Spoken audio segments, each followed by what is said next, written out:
Hi, I'm Rob Durham, and today's topic is really fun and interesting. It is advice on what to do if you get asked to open for a very famous headliner. He tours clubs and colleges all over. He's just published his third book. Give a nice big round of applause for Rob Durham. If you're fortunate enough to get to MC at a club where big names come in, it's a real honor. It's one of my favorite things about the first 5 years of doing comedy. I was in Columbus and we had all kinds of big names to go through there. If you never get picked, it just means you're not a good fit for that headliner. So, sometimes club managers will even take weaker MCs because they know the rest of the show will be so well done. So if you never get selected, don't take it personally. If you do, here's some advice for that. Obviously, your goal might be to get more dates with this headliner. Perhaps they want to take you on tour. Maybe you could at least exchange info and they could help you out in the future in some way, or at least get a reference from them. You got to be very patient though. When you first meet them, don't ask for autographs and pictures right away. Don't have your friends around. Just treat them normal. You got to play it cool the entire time. I think the key is to not act like a fan. If they're one of your favorites, don't get starstruck right away. You got to keep things very mellow, and they've been traveling all day, so they're probably not in the mood to, hear about your life right away. So let them relax. They need to focus on a set. They're charging a lot of money for one ticket. So I found bigger names who don't tour as often, they get pretty nervous before shows. It's a good idea to ask the club manager ahead of time if they know anything about this headliner. Are they mean? Are they nice? I've worked with both types. So if you can kind of get an advance notice on what their behavior and attitude is going to be like, that could be very beneficial. If you just want to leave them alone until the second or third night, then take that advice. Might also be important to ask if you're allowed in the green room with them.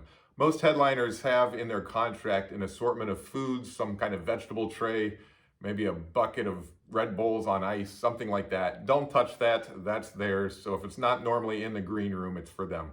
Don't touch that unless they give you permission. And, don't enter the green room unless you know you're allowed to be in there. I think you should be allowed, but you don't want to get off on the wrong foot. If you finally do get to sit down with the headliner in the green room in private, don't talk their ear off. You don't have to fill them in on your credits. Their whole opinion of you is going to be based on how your act is. They're going to watch that, and that's going to tell them everything they need to know about you as far as whether they want to hang out or not. That's the sad reality of it. So they'll be able to tell how advanced you are and your experience based on your act.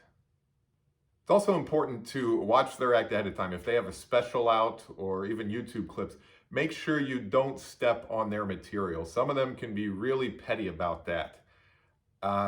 They have the power to be able to switch MCs midweek. So you want to make sure that you don't have a very similar topic with them. It usually doesn't. I've never had that experience with one, but I've heard of other people, where headliners complain that the MC had something that stepped on his or her material. So you want to avoid that if you can. When you take the stage, you're probably going to have a much more crowded room. So they're going to be very excited. So mention that headliner's name right away. Keep it going, so-and-so is here, and then ride that energy through your set. You should be able to kill during this. Anytime I open for someone famous, the crowd is 5 times better. So if you don't kill, you're doing something wrong.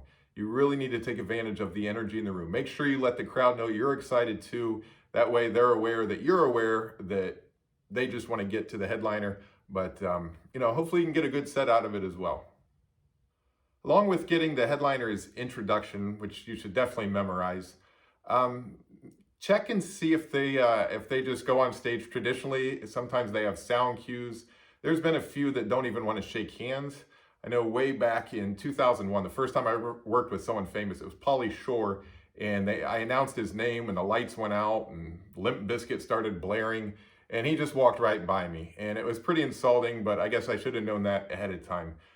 There's been other, even recently, comics who didn't shake my hand on stage, and it's insulting and it makes them look bad as well. So ask ahead of time, do you want anything different, or you just shake hands or whatever. If they have any special requests, like taking the mic out and handing it to them, that might be the case, but try and keep that minimal. But it is something just to check ahead of time.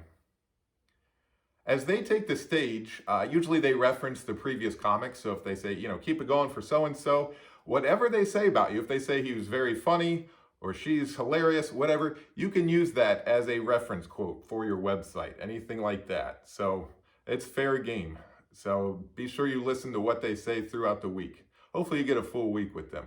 If they come off stage, a lot of times famous headliners get standing ovations whether they deserve it or not. So if they're getting a standing ovation, you're not to rush on the stage and shake their hand as normal. You need to wait by the side of the stage until they give you that nod of acknowledgement. Because sometimes they kind of milk it a little bit so they get that standing ovation. So you don't want to rush that. Kind of wait there patiently, and they'll give you a little nod when you can go on stage and bring them off. On the way out, if they're nice enough to talk to fans, make sure you're not in the way either. Be off to the side, get your consolation praise.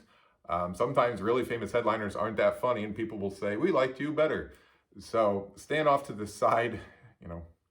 It's something where they still sell merch sometimes. So they need that money just as much as the next guy. So make sure you're not in the way afterwards. Just stand to the side and wait patiently. Once the place clears out, then, maybe hang out with the staff and they'll be around. If they offer to go out, if they're going out with a group, go with that group. Some of the most fun nights of my comedy career were just hanging out afterwards. I got to go out with Bob Saget once in a limo that somebody took us out in. I got to go to a strip club with the Florida Marlins once. I worked with Gary Valentine. So it's fun. Don't expect to get noticed while you're out. I was pretty much invisible on those nights. Everybody was getting their picture with a celebrity, but it's still a good time. Again, if you're working more than one night with this headliner, play it cool, almost stay away the first night. And, that second, third night, that's when you can really develop some sort of bond with them. Hang out in the green room between shows, stuff like that. Once things settle down and they get comfortable in the atmosphere. If you're going to be in New York or LA and that's where they live, casually mention that and they may offer stage time. I know several bigger names said, yeah, if you're out there, just look me up. Sometimes I was able to get numbers or not, ask what's the best way to contact you? Yes, I plan to be out there at such and such time. So if you can get a phone number, great, or an email address, that's wonderful. And hopefully it leads to future work. And, maybe next time they're through, they're going to do a theater and you could host at the theater, something like that to stay in touch with them. For more advice on how to make money in stand-up comedy, check out my book, Don't Wear Shorts on Stage, available on Amazon and Kindle. It's got a pretty big chapter on how to MC. So if you're just getting into the paid part of comedy, I've got a lot of advice in there that I didn't cover today. For my upcoming shows, check robdurhamcomedy.com. Be sure to subscribe to my channel, and I'll see you soon.